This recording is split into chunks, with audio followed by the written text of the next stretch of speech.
Hey guys, today's been kind of a tricky one for me. Just trying to wrap my head around how I'm feeling.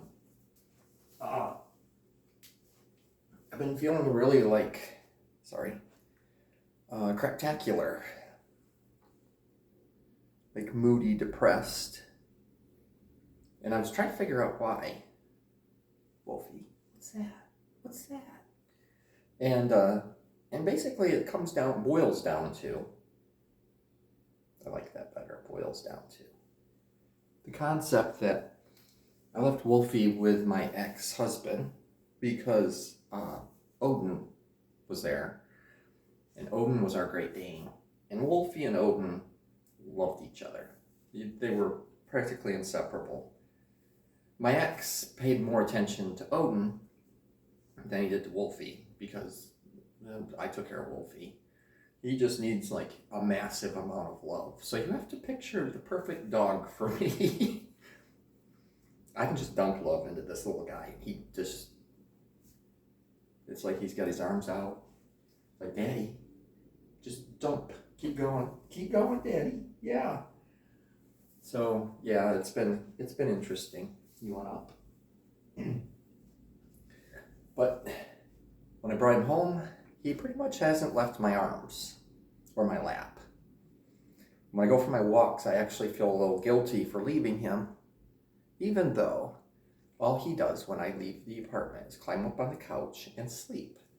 So this person just went out and bought him his own throw blanket for the couch, because that's what we do. We spoil the crap out of our dogs, especially our cute ones like this. So yeah, it's been like a lot for me to process, because me thinking about how I'm feeling is not a natural state for me. I don't do that much. I know that I'm feeling things, I just can't verbalize them. So I've spent 2 days like freaking out because I don't know what the hell I'm doing or what I'm thinking or how I'm feeling.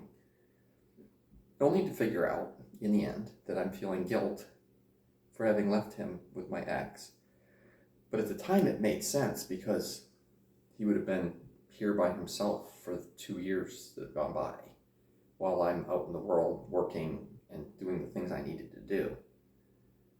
So I think the guilt is something that I just need to like process through and then say, yeah, you did what you needed to do. I thought for a moment there I was upset about my relationship that went away. I've had 2 days of like running through it. And I realized that my ex-husband was abusive. Not physically, but psychologically he was very abusive. His idea of how to express his dismay or displeasure in the world was to get drunk and then spend every night up until like 5 or 6 in the morning singing show tunes or Disney stuff. Yeah, it wasn't good. And I had to work the next day. And I'd go to work, be just bleary-eyed and dead, come home, and he'd be all apologetic, and then he'd do it again. And we went through that for months. It was, yeah. So I don't sit around and think about, oh, my relationship was wonderful, because there are parts of it that were just amazing. There were. But it ended badly. It was very poorly orchestrated for an ending. So I don't really, and having met his new boyfriend, friends of mine told me, this is how they put it. They're like, you dodged a bullet. Because you can tell by the quality of the person that he attracted. And I sat there and I'm like, I don't know that I can say that necessarily, because I don't really know this guy. Maybe my ex, to him, that was a come up. I don't know. They're in an open relationship, and he spends weekends that he's not working at a local gay, it's called Buckwood. It's a gay campground. which basically it's like 16 miles from where I live. And so my apps go off. Oh my God, it's hailing. That's fun. You hear that? Maybe you can hear it. We're having weather. But, sorry, tangent, ADHD. There we go. Squirrel. So Buckwood is nearby, so every weekend the apps blow up with people that are like, hey, you're really hot. And I'm like, and? Well, you should come out to the campground. I'm like, no, I'm sorry. My ex-husband uses that as his own personal, like, harem. It's just hail. That's all that's happening now. It was rain. Sweet. I should take pictures of that. I don't care. So I'm not doing that. And I don't care. And it's really interesting for me. I'm going to go off on a tangent because that's what I do. To sit and listen to people and go, the only thing you guys are worried about is having sex. And they're like, well, yeah, what else is there? It's like, I would like to find somebody that actually loved me. Well, you know, that's not realistic in the modern world. It's like, yeah, it is. It's unrealistic for you because you've settled. And now you're like completely scarred. And at some point you're going to realize that you want something, but you're not going to know how to do it.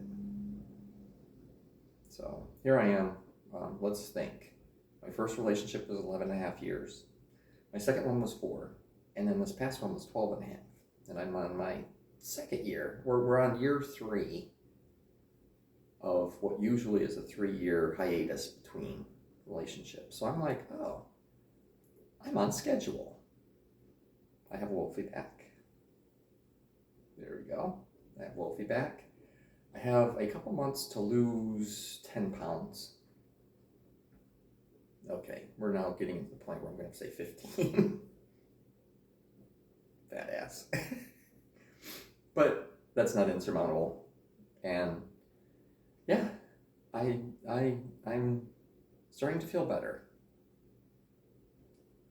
And this little guy is going to have to get used to daddy going for hikes and for going to the gym and then working during the week. But when he lived with the evil ex, that guy worked 12-hour days.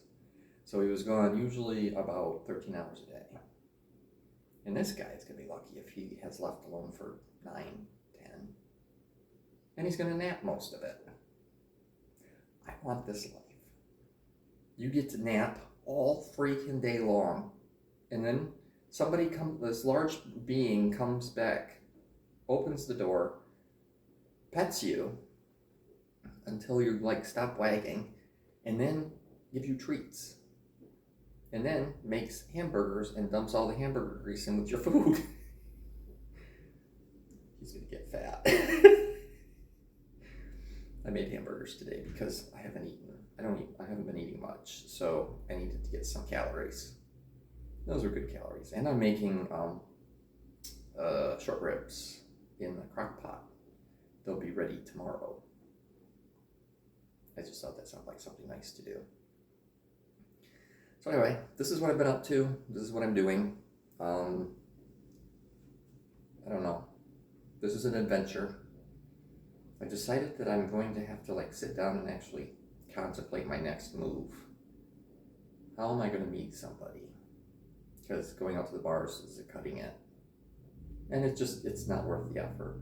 And it's not worth getting pulled over or getting in an accident by driving all the way down to Louisville or all the way up to Indy. Just to see if somebody wants to say hi. And most guys don't. And they're just out looking for sex and no love. And while I've got enough love in my arms, it'd be really nice to have a guy. Just saying. Love you guys. I love you, dude. Get your shit together and come find me. Capiche?